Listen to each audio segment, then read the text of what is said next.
Galera, o que rolou no dia de ontem foi muito sério. Mas não só sério pelo nível da proposta feita, não só sério pela naturalidade das palavras de um ministro da Suprema Corte, mas sério no sentido de que, se você prestar atenção no que está acontecendo, todo esse amontoado de chorumela tá rumo ao meme de melhor qualidade da internet, que nada mais é do que um aviso. Vai dar Merlin, vai, vai, vai. Vai dar Merlin, vai, vai, vai, vai, vai. Mas graças a Deus existem pessoas que botam a honra na frente do medo e é essa queda de braço que o Brasil inteiro tá assistindo. Vou comentar sobre Elon Musk, mas também venho trazer fofoca de qualidade sobre Pacheco.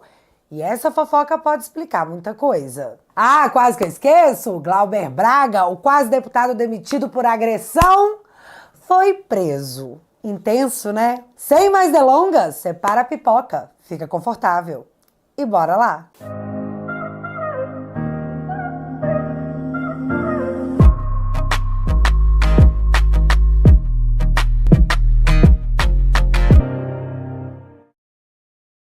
Vem cá, você já ouviu falar do caso de Marcel Brown, dos Estados Unidos? Assim, assunto super nada a ver aqui, viu? Nada relacionado com o que eu vou falar. Mas eu dei de cara com essa notícia e eu achei interessante. Marcel Brown ficou 10 anos preso após ser condenado a 35 anos de cana por ter sido considerado cúmplice num tiroteio que aconteceu em 2008 lá em Chicago. Só que o Marcel não ficou famoso por isso. Marcel ficou famoso porque ele foi solto e recebeu uma indenização de 50 milhões de dólares por ter sido condenado injustamente após ter sido obrigado a confessar a sua participação no crime. Pois é, 10 anos depois, o cara consegue provar sua inocência após o vídeo da confissão forçada ser apresentado como prova. Mas esse fato é só curiosidade? Vamos falar de Brasil? Todo mundo aí sabe do que se trata o caso do aeroporto de Roma, certo? Breve resumo. Houve uma treta no aeroporto com a família Montalvani e a família do todo-poderoso imperador Xande, que entrou no avião dizendo: véi,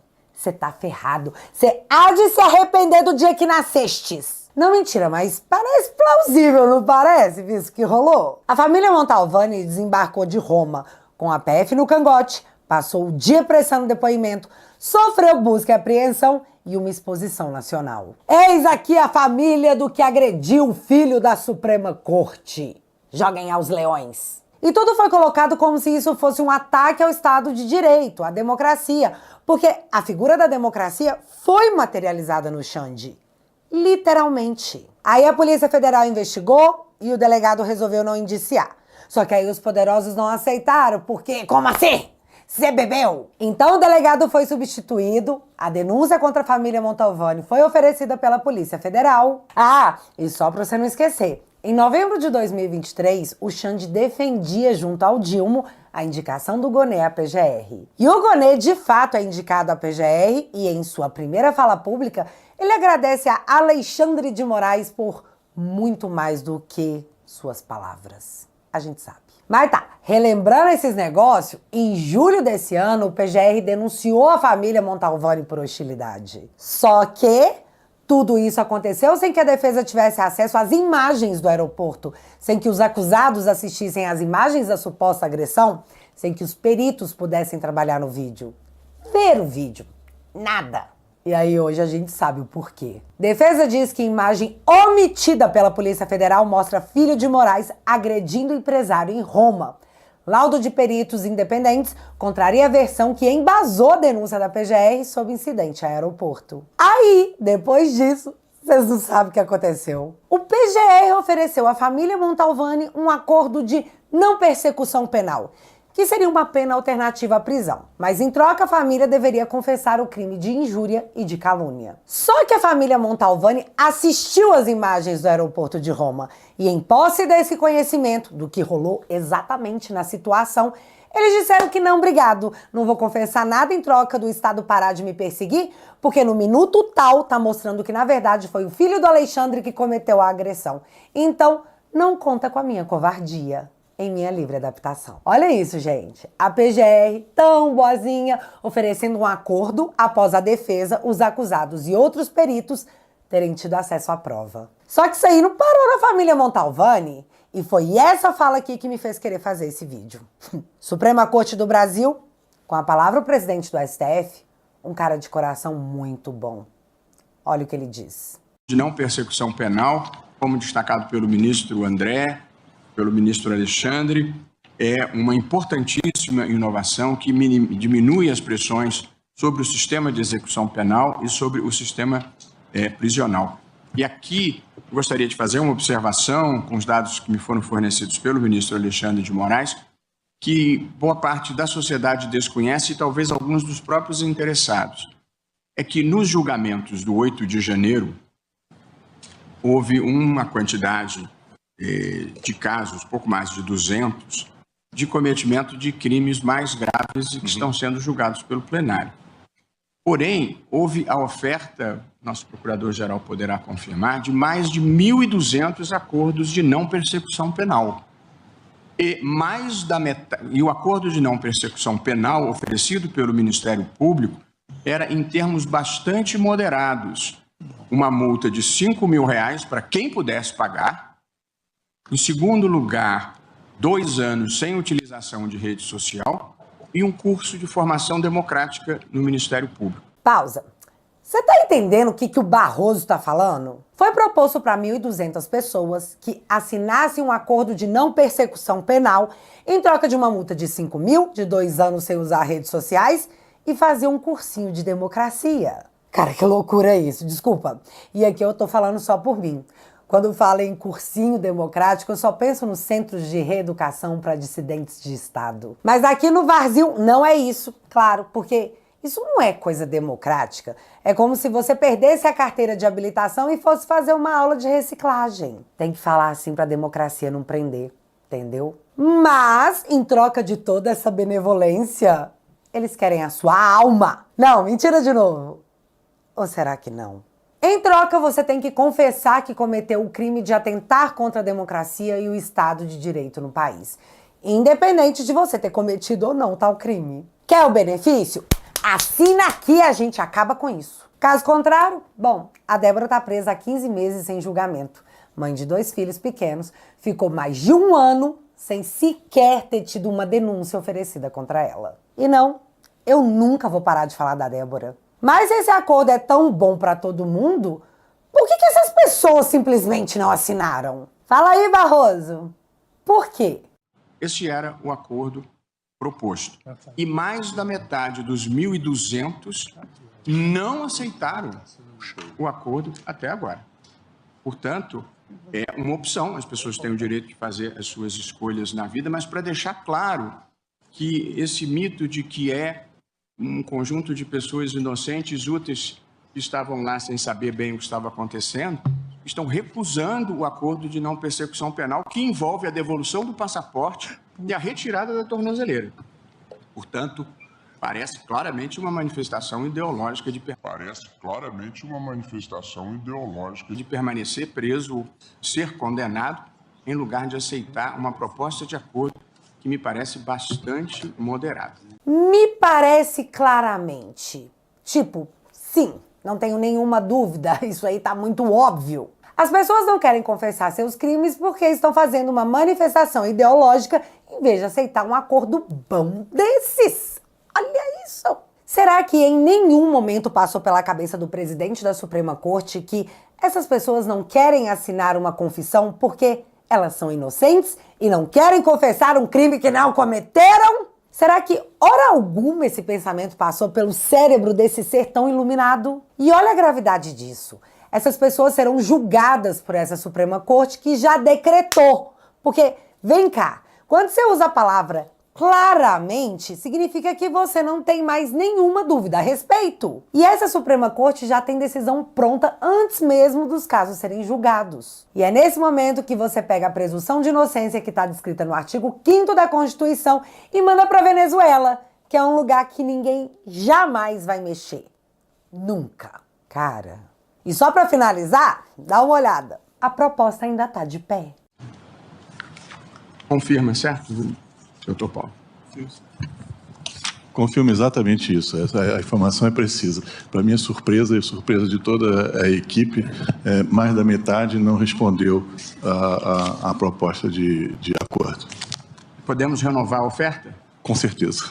fica renovada a oferta a mais de 600 pessoas que preferem responder à ação penal em lugar de aceitar um acordo que é em bases bastante moderadas oferecidas pela Procuradoria-Geral da República. Velho, eu vou ficar louca. Você tem certeza que você não quer confessar e acabar com isso, em vez de continuar com uma ação penal destruindo a sua vida, a vida de quem você ama? Você tem certeza?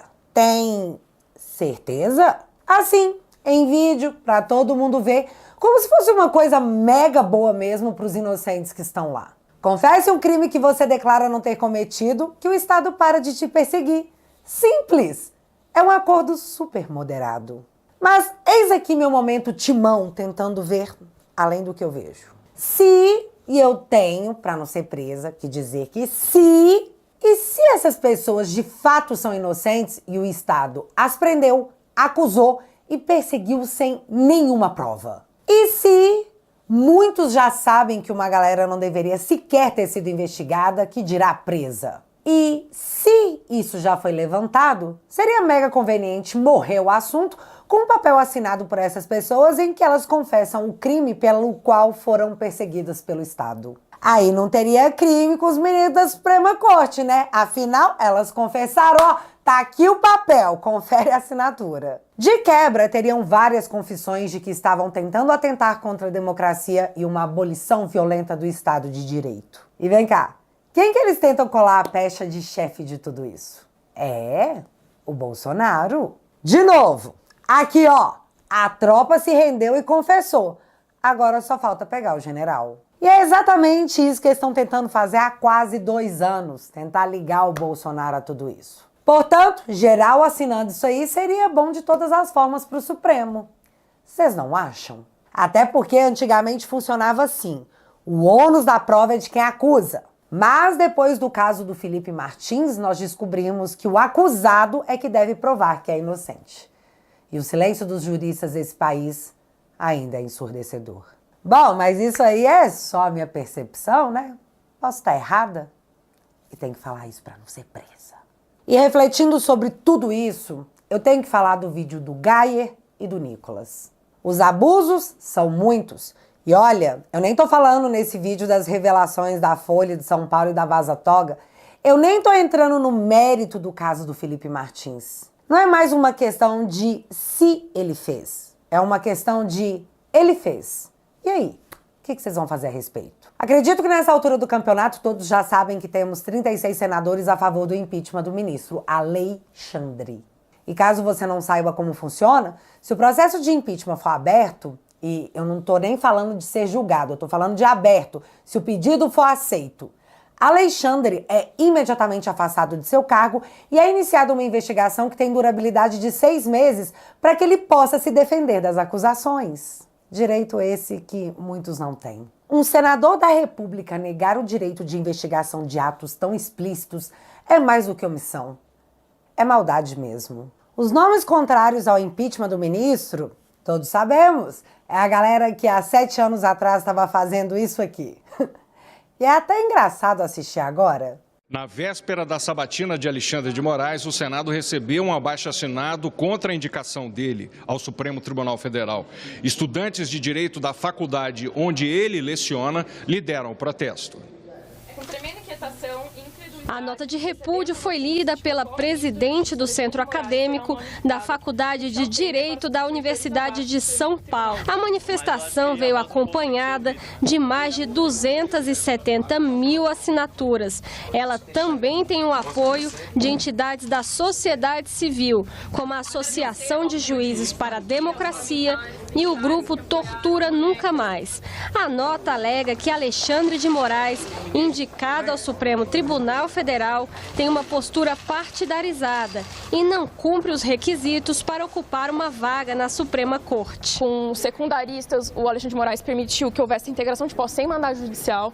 Diante da crise do sistema carcerário recentemente, a gente viu uma atitude displicente dele, incompatível com o cargo. O Centro Acadêmico já tinha se posicionado contrário a esse posicionamento dele e Sem falar no notório saber jurídico, a gente acredita que ele não possui, como a imprensa tem divulgado, os casos de plágio na tese dele. Senadores da oposição receberam o abaixo-assinado e pediram à Comissão de Constituição e Justiça que inclua o documento no processo de sabatina de Alexandre de Moraes. Nós consideramos preocupante, temerário, para dizer o mínimo, que alguém com o conjunto de argumentações contrárias que a sociedade civil tem apresentado, seja indicado pelo senhor presidente da República para um posto da qual terá um mandato de, no mínimo, outros 26 a 27 anos. Mas agora eles enxergam que a corda foi colocada no pescoço das inimigas. Então deixa ele lá, ele é ótimo, ele salvou a democracia. Mas não é mais uma questão de quem já se posicionou contra ou a favor. A questão é sobre quem tá calado. E essa galera tem endereço. É o centrão original, é o fiel da balança em todas as decisões. O ex-inimigo oculto. Vem pra cá, PSD! Do Kassab. Não existe ficar em cima do muro quando a situação é essa que todos estamos acompanhando. A questão do Twitter, claro, é importante, trouxe luz mundial em cima do Brasil. Mas nem de longe foram as piores coisas. Se o PSD se omite no momento desses, passando despercebido, como sempre passou, em 2024, 2026, você volta neles de novo. E o movimento que é totalmente democrático que tá rolando ou 55 apoia a democracia ou ninguém vota no 55. Esse é o número que você verá na urna para prefeito e vereador. Começou com 55, procura saber se os senadores do partido se manifestaram a respeito daquilo que de fato te representa. Coloque-os para cobrar o presidente do partido. Coloque-os para fazer o que eles são pagos para fazer. Trabalhar por você. Trabalhar pra você. Tem gente boa no PSD? Tem sim. E nós contamos com essas boas pessoas para levarem aos donos das decisões o que o povo quer, o que seus eleitores querem, o que os seus chefes decidiram. No caso, nós, eleitores. Ou vocês estão com a gente e terão nosso voto, ou não estão. Aí, meu amigo, não conta com o nosso apoio. Não conta com o nosso voto. Nem em vocês e nem em quem vocês apoiam. Não existe uma única pessoa nesse país que não pode ser investigada, que está acima da lei. E é exatamente isso que a gente está cobrando de vocês, PSD. Bem agora. Vai ou racha? A escolha é do Kassab. 55. Grava esse número na cabeça. É ele que você pode não apertar em forma de protesto. O mais legítimo de todos os protestos. Bárbara, mas e o Pacheco? É o Pacheco que tem que resolver parar de dormir na pia. Sim, e o Pacheco é do PSD. 55. Mas, eis a fofoca que eu fiquei sabendo. E aqui, é fofoca mesmo, viu, gente? Burburinho de aglomerado de político falando nos corredores do Congresso. Pacheco sabe que tá queimado. Ele é um cara inteligente, isso a gente não pode negar, então ele sabe. Só que o Pacheco tá cagando se ele não é mais popular entre os eleitores. E isso se dá porque o nome dele tá sendo jogado para outros ventos. O TCU. Tá, vamos com a fofoca concreta. Bruno Dantas pode estar de saída. E eu não sei porquê. Se eu fosse chutar, eu diria que é reflexo daquelas matérias dizendo que sob a sua gestão, o TCU virou um balcão de negócios. Mas aí é suco de achismo baseado nas vozes da minha cabeça. E seria ali, no TCU, que o Pacheco vai ganhar o cargo que pode compensar toda a dor de ser odiado pelo Estado que o elegeu. Ministro do TCU não lida com o eleitor, porque eles nem precisam deles. E de novo, pelo amor, tá? Isso é fofoca. Mas vamos acompanhar bem de pertinho, porque ultimamente as fofocas estão se materializando, né? Então não custa. Mudando de assunto. Elon Musk. Elon Damasio indicou o representante legal do Twitter no Brasil. E isso significa que o Twitter vai ter que voltar, já que Alexandre congelou as contas do Twitter e da Starlink, pegou o dinheiro da multa, o Twitter bloqueou as contas que Alexandre havia ordenado. Então não tem mais o que fazer, né? O Twitter vai voltar. Tem que voltar. Porque assim, essa é a lógica da lei. Ou deveria, né? Nós não sabemos. E de novo aqui eu vou falar só por mim. E não é baseada em nada, além da decisão do próprio ministro Alexandre, quando ele derrubou a plataforma. Moraes relaciona a conduta do Twitter à terra sem lei e menciona risco gravíssimo às eleições municipais. O Twitter é a maior plataforma de debate político do mundo. em tempos de eleições, se ele não estiver funcionando e seus usuários proibidos de usarem a plataforma sob multa de 50 mil esbanjas? Bom, o eleitorado vai perder muita coisa. Mas quem ganha com isso é só a democracia, né? E a velha mídia, que tinha o sonho de se tornar novamente o monopólio da informação. Tem quem diga que o Elon Musk arregou. E, de fato, deu uma arregada mesmo. Por 2 motivos. O primeiro foi para que o algoritmo do Twitter não morresse no Brasil. Mas o mais importante, para que o debate político no Brasil, em tempos de pressão por impeachment, não seja cerceado ou limitado. Mais do que nunca, as pessoas têm que se manifestar.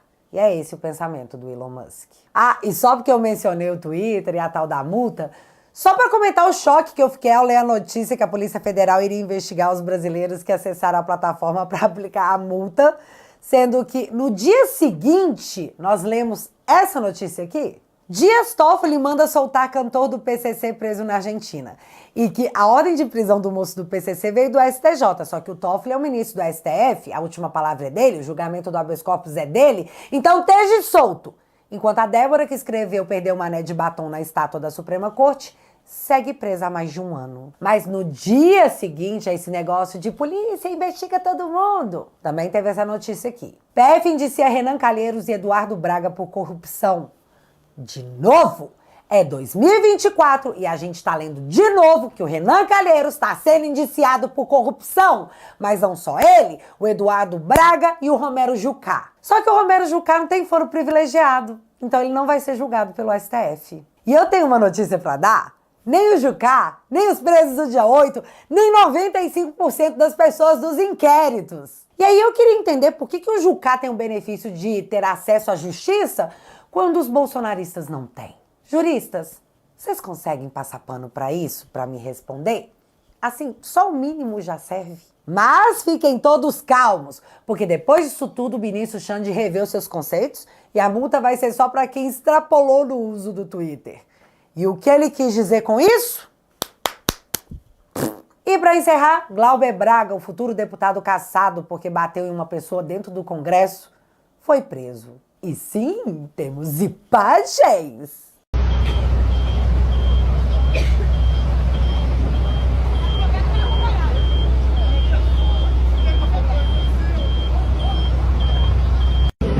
Aconteceu uma coisa absurda, inimaginável e inaceitável.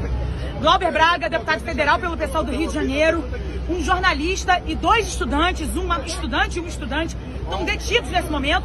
A polícia não quer dizer para onde vão levar essas 4 pessoas. A estudante saiu algemada. Isso viola a súmula vinculante do Supremo. É inadmissível, essas prisões são ilegais. A gente precisa libertar essas pessoas imediatamente. A reitoria está cumprindo um papel perverso.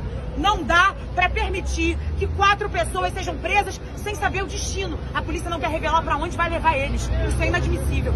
Sou Clarice Chacon, sou advogada popular, estou aqui com outros companheiros, Lorena, Márcio, Ítalo, Mariana. A gente precisa garantir a libertação deles nesse momento. No final das contas, a ampliação do que já está colocado como uma arbitrariedade consolidada. É impossível isso. Então, Glauber estava com os estudantes fazendo baderna na faculdade e impedindo os outros estudantes de frequentarem as aulas à base da força. Aí, meu amigo, esteja preso. E é isso. Nas últimas 48 horas, foi tudo isso. Ah, gente, rapidão aqui. Galera, ninguém jamais, sem o uso da força e destruição da liberdade, conseguirá parar o movimento que começou em 2018. Ou talvez até antes. Nós estamos lutando porque existe uma herança mais importante do que dinheiro a ser deixada para nossos filhos e netos. E é por causa deles que a gente precisa se envolver com a mudança cultural que está acontecendo no Brasil. Recentemente eu comecei um quadro novo chamado Te Barbarizei. E tudo que eu quero é bater aquele papo legal com você sobre a democracia tupiniquense, que atualmente é quase uma brazuela. Os episódios do Te Barbarizei são exclusivos para os membros da família. Então, se você quiser ficar atualizado com as coisas que rolam na política, toque no link que está fixado no primeiro comentário e entre para a família Te Atualizei.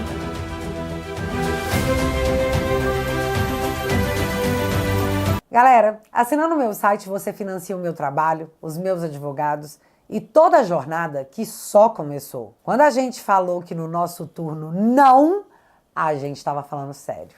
E a sua ajuda nesse momento faz toda a diferença. Portanto, se você quiser e puder, eu vou deixar o link fixado aqui no primeiro comentário e desde já, muito, muito, muito obrigada. Mas agora eu quero saber de você. Kassab vai sentir aquele bafinho no cangote, sabe? Ficar, ai! O Twitter vai voltar? Me conta aqui nos comentários que eu quero saber. Se você ainda não é inscrito aqui no meu canal, meu amigo, se inscreve e deixa seu like. Porque você já sabe, acontecendo alguma coisa de relevante ou irrelevante, a gente volta. Beijos, galera! Fui!